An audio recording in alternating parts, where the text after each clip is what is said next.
নদীর বালুচরে দাঁড়িয়ে আছি আমি, পায়ের নিচে নিস্তব্ধ বালি, চারিদিকে কাশ বনের ফিসফাস।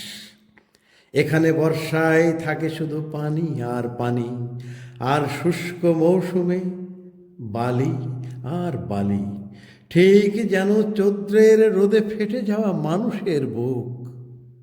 এই চর আমাকে মানুষের কথা শেখায়, মানুষ নদীর মতো, একদিন শান্ত আর একদিন অপ্রতিরোধ্য। নদী পলির মতো করে কৃষকের স্বপ্ন বয়ে আনে, তার বুকের মাটি ছুঁয়ে ধান জন্মায়, রুটি আসে টেবিলে। নদী তখন মায়ের মতো নীরবে লালন করে।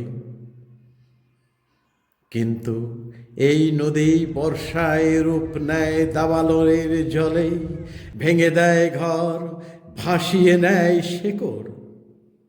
এক রাতে মানুষ হয়ে যায় নিজের দেশেই পরবাসী।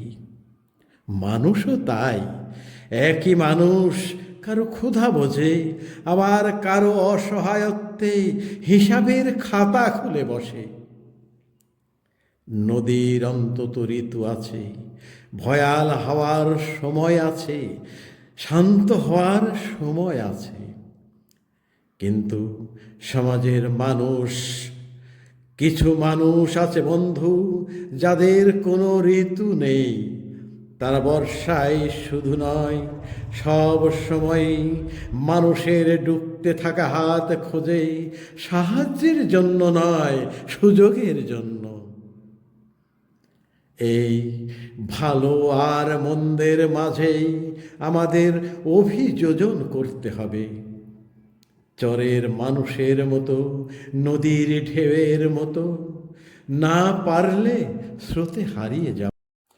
আর যদি না মানি এই অন্যায়, তবে প্রস্তুত হতে হবে এই সমাজটাকে না ভেঙে শুদ্ধ করে গড়ে তোলার।